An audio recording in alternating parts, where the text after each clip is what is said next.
हमें kingdom of मोरनन का castle दिखाया जाता है जहाँ पर सब रॉयल्स बैठे हुए थे और उनमें से एक कहता है योर मेजेस्टी, हमें रिपोर्ट मिली है कि प्रिंसेस काउंट क्राउड के साथ अपीयर हुई हैं। और दूसरा कहता है क्या मतलब, वो प्रिंसेस को होस्टेज के तौर पे इस्तेमाल कर रही हैं? तो वो कहता है नहीं नहीं, होस्टेज के तौर पे नहीं, वो डायरेक्टली निगोसिएशन करना चाहते हैं प्रिंसेस के साथ। तो तीसरा कहता है इसका मतलब है रूमर बिल्कुल ठीक है, ये बात बिल्कुल सच है। तो क्वीन कहती है ये रूमर कि मैं प्रिंसेस को मरवाना चाहती हूँ। तो सब लोग बिल्कुल चुप हो रहते हैं और कोई भी कुछ नहीं बोलता। तो क्वीन गुस्से से कहती है तुम लोग इतने बेवकूफ हो कि इस रूमर पे यकीन कर लोगे? और प्रिंसेस, मुझे लगता है उसे फोर्सफुली वहां लेके जाया गया होगा ताकि वो क्राउड फैमिली की तरफ से झूठ बोल सके। तो सब लोग क्वीन की तरफ देखते हैं और फिर एक दूसरे की तरफ देखते हैं। और तब क्वीन सोचती है अगर अभी जंग शुरू ना हुई तो मैं इंपीरियल कोर्ट से जो मनी ली थी मैं उसको वापस नहीं दे पाऊंगी, तब मेरा क्या होगा? तो फिर वो अपने सिपाही को इशारा करती है और वो अपनी तलवार निकालने लगता है। तो वो कहती है अगर ऐसा ही है तो मुझे लगता है तुम लोग मुझ पे यकीन नहीं कर रहे और तुम लोग को मुझ पे शक हो रहा है और इसीलिए मुझे तुम लोग की कोई जरूरत नहीं है। और उसका सिपाही जैसे तलवार निकालता है और एक रॉयल की गर्दन पे रखता है तो वो रॉयल डर जाता है। तो क्वीन कहती है इसको खत्म कर डालो, लेकिन तभी वहां पर कोई आता है और वो कहता है मुझे लगता है ये काफी है। और जिस सिपाही ने तलवार उठाई थी वो रुक जाता है और क्वीन कहती है क्या तुम यहाँ पे कैसे आ सकते हो? और वो था हमारी प्यारी का अंकल। वो कहता है बहुत दिनों बाद मिले योर मेजेस्टी।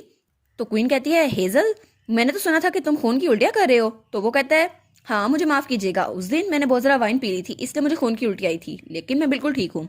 और योर मेजेस्टी, क्या आप समझ सकती हैं कि मैंने आर्मर क्यों पहना है? तो क्वीन कहती है ये तो बगावत है। तो वो कहता है नहीं नहीं, बगावत तो आपने शुरू की थी और ये सब कुछ आपकी वजह से हुआ है, अरेस्ट कर लो इसे।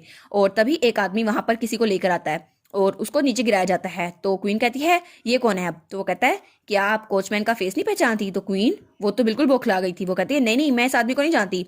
तो वो कहता है जैक्वस, तुम वही बात बताओ जो तुमने हमें बताई थी, बिल्कुल सच सच।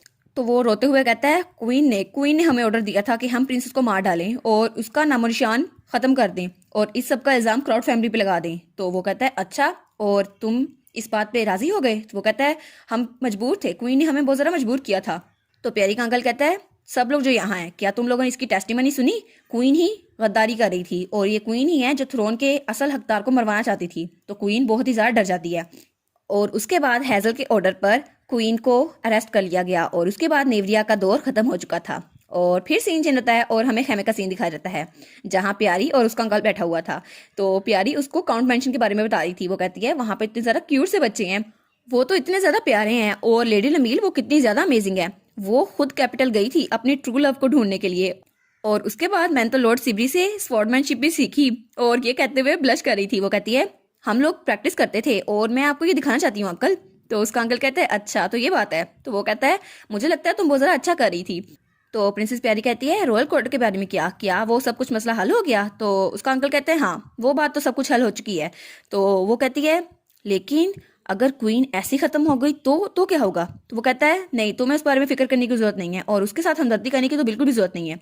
तो प्रिंसेस प्यारी कहती है और मेरे फादर के बारे में क्या?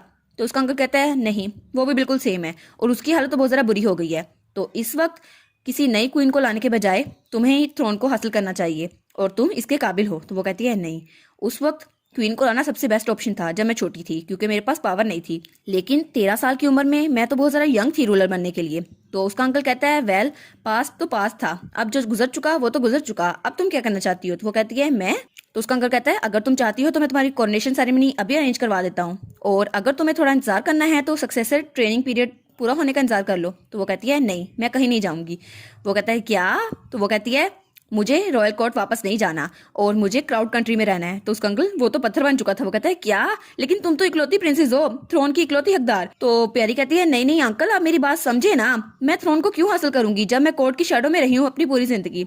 तो उसका अंकल कहता है ऑफ कोर्स मैं साइड लाइन से तुम्हारी हेल्प करता रहूंगा, तुम्हें फिक्र करने की जरूरत नहीं है। तो वो कहती है नहीं नहीं मैं आपके इस बात पे अप्रिशिएट करती हूँ लेकिन मेरी फीलिंग्स भी समझिए ना अंकल, मैं वहां नहीं जाना चाहती और टू बी ऑनेस्ट मुझे रॉयल पैलेस कभी भी पसंद नहीं रहा। जब मेरी मॉम गई उसके बाद से वो जगह मेरी रही नहीं। तो उसका अंकल कहता है प्यारी? तो वो कहती है अंकल बात तो यही सच है, जब मॉम गुजरी उसके बाद उस जगह पे मेरा घर नहीं रहा, वो बस एक जगह थी और मेरे डैड वो तो दिन ब दिन मुझे निग्लेक्ट करते रहे थे और मैं बिल्कुल अकेली रह गई थी, मैं बहुत ज़्यादा छोटी थी। लेकिन अब मुझे इस तरह नहीं रहना और माफ़ कीजिएगा क्योंकि मैं एक केयरलेस प्रिंसेस हूँ और एक केयरलेस नीस हूँ। तो उसका अंकल कहता है ओ मुझे माफ़ कर देना प्यारी, मैं बहुत ज़्यादा शॉर्ट साइटेड था, मैंने तुम्हारी ख्याल के बारे में सोचा नहीं था। और फिर वो मानते हुए कहता है ठीक है, जैसा तुम चाहती हो वैसा ही करो, मैं हमेशा तुम्हें सपोर्ट करूंगा।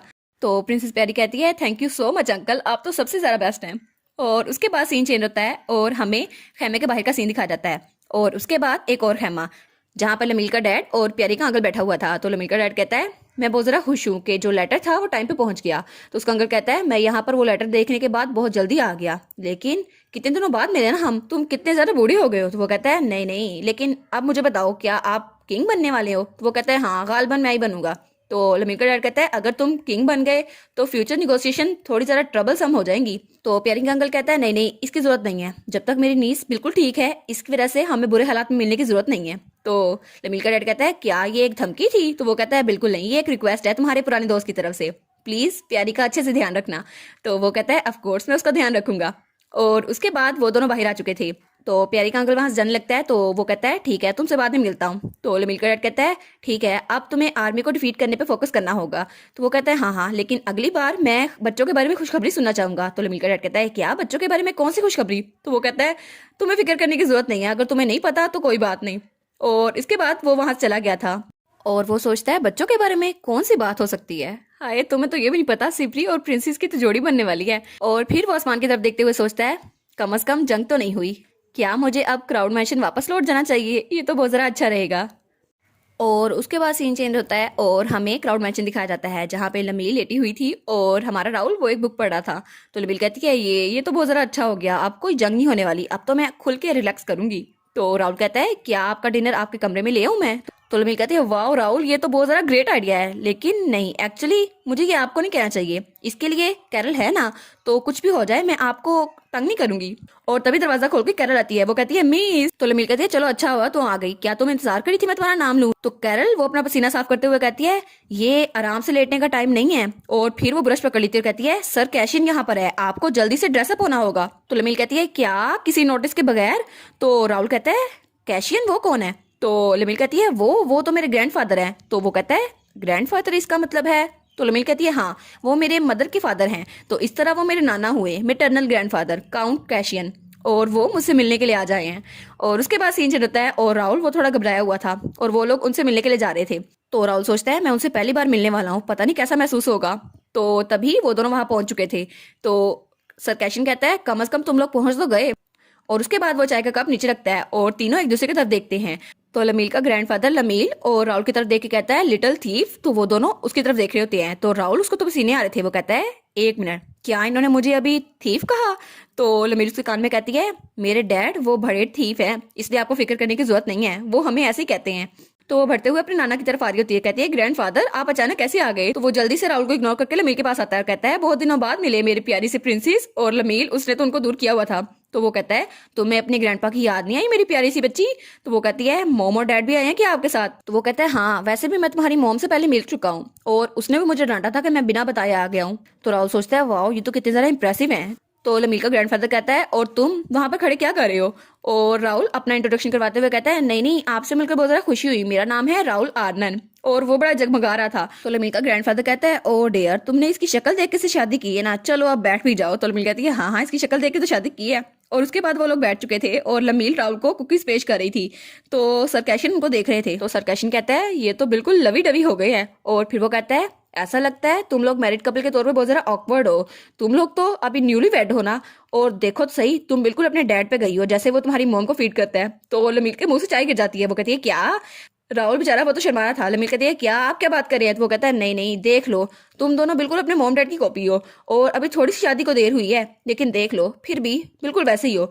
तो वो कहती है अच्छा उस बात को छोड़े आप ये बताइए आप यहाँ पर क्या करने आए हैं। तो वो कहता है ओ मैं तो वार एफर्ट को सपोर्ट करने के लिए आया था लेकिन मुझे पता चला वो तो खत्म हो गई है। तो लमील कहती है हाँ हाँ जंग तो खत्म हो गई है, वो तो शुरू ही नहीं हुई थी। तो वो कहता है ठीक है अब मैं यहाँ आ गया हूँ तो तुम लोग को तोहफे दे देता हूँ। और उसके बाद वो वाइन निकालता है और कहता है ये मेरी तरफ से तुम्हारी शादी का गिफ्ट है। तो लमील कहती है तो इसका मतलब है आप सिर्फ मुझसे और मॉम से मिलने आए थे ना। तो उसका ग्रैंडफादर कहता है ऑफ कोर्स नहीं, मैं तुम्हारे हस्बैंड से भी मिलने आया था, देखो तो सही कितना बड़ा चोर है, मेरी ग्रैंड डॉटर से शादी कर ली और मुझे पता भी नहीं चला। तो लमील कहती है लेकिन ग्रैंडपा आप यहाँ पर असल में क्यों आए हैं, आप तो नॉर्दर्न अफेयर्स के साथ बिजी नहीं थे। और लमील सोचती है नॉर्थ में तो अभी जंग चल रही है तो वहां पे तो सिचुएशन बहुत ज्यादा बुरी होगी। तो उसका ग्रैंडफादर कहता है मैंने तो हमेशा के लिए लीव ले ली है। तो लमील कहती है क्या आप फायर हो गए। तो वो कहता है लेकिन इसको अच्छे से भी कह सकती थी ना, मैंने खुद छोड़ा है ये भी तो कह सकती थी। तो लमील कहती है आप इतना काम होकर कैसे बैठ सकते हैं। तो वो कहता है मुझे कुछ सुनने की जरूरत ही नहीं है, वैसे भी मुझे पता था तुम ऐसे बातें करोगी। तो राहुल अमील के कान में कहता है क्या सर कैशियन नॉर्थ में काम करते हैं। तो वो कहती है हाँ हाँ वो वहाँ के कमिश्नर थे, लेकिन इतनी बड़ी पोजीशन को कोई कैसे ठुकरा सकता है और वो भी इतनी आसानी से। तो उसका ग्रैंडफादर कहता है असल में कुछ अजीब सी चीजें हुई जब मैं इन्वेस्टिगेशन कर रहा था, और जिस चीज को मैंने सस्पेक्ट किया था उसकी वजह से मुझे डिसमिस कर दिया गया। तो लमीज कहती है क्या अजीब सी चीज है, लेकिन वो क्या थी। तो वो कहता है मैं बहुत सी रातों को जागकर उन डॉक्यूमेंट्स को रीड कर रहा था और तब मुझे पता चला कि कुछ हेरा फेरी हो रही है और उसकी वजह से बहुत सी रकम किस चीज के लिए यूज हो रही है। तो लमील कहती है क्या। और फिर उसका ग्रैंडफादर कहता है और एक दिन अचानक मुझे पता चला कि कोई ब्लैक हुड में आदमी मेरा पीछा कर रहा है। तो लमील कहती है क्या ब्लैक हुड। तो फिर उसके बाद क्या हुआ। तो वो कहता है होना क्या था, मैंने उसको पकड़ लिया लेकिन मैंने उसकी बहुत ज्यादा पिटाई की और उसके बाद अचानक ही मुझे वहां से इस्तीफा देना पड़ा। उन्होंने कहा मुझे रिजाइन करना होगा। तो लमील कहती है क्या आपको खुद रिजाइन करना पड़ा, आपने खुद नहीं छोड़ा था। तो वो कहता है हाँ हाँ मेरे पास कोई चॉइस नहीं बची थी। तो लमील कहती है ये तो बिल्कुल राहुल की तरह ही हुआ ना, राहुल को भी छोड़ने का कहा गया था, उसने खुद नहीं छोड़ा था। तो वो कहती है और आपको पता चला वो बजट जो रकम हेरा फेरी हो रही थी वो कहाँ गई। तो लमील का ग्रैंडफादर कहता है मैं श्योर तो नहीं हूँ लेकिन मुझे ऐसा लगता है वो रकम वो वेपन्स खरीदने के लिए इस्तेमाल की जा रही थी, मिलिट्री की तरफ जा रही थी और ऐसा लगता है उससे बहुत ज्यादा वेपन्स खरीदे जा रहे हैं। तो लमील सोचती है मिलिट्री की तरफ, लेकिन राहुल के साथ भी तो ऐसा ही था ना, राहुल भी किस चीज की इन्वेस्टिगेशन कर रहा था। और तब वो राहुल को देखती है और राहुल बहुत ही ज्यादा सैड हो चुका था और वो भी कुछ सोच रहा था। और उसके बाद सीन चेंज होता है और हमें लमील के मॉम डैड दिखाए जाते हैं और उसका डैड भी उसकी मॉम को वैसे ही फीड कर रहा था जैसे थोड़ी देर पहले वो राहुल को फीड करी थी। तो उसकी मॉम कहती है अब क्या हुआ। तब लमील कहती है मुझे लगता है मैं समझ गई हूँ कि राहुल को कौन ट्रबल कर रहा था, ये मिलिट्री थी जिसने उसे वहां से निकाला था। तो उसका डैड कहता है क्या मिलिट्री। तो वो कहता है क्या तुम्हें एक्सीडेंट के बारे में कुछ याद आ रहा है राहुल। तो राहुल कहता है नहीं ऐसा कुछ नहीं है। तो वो कहता है फिर तुम इतने सैड क्यों हो।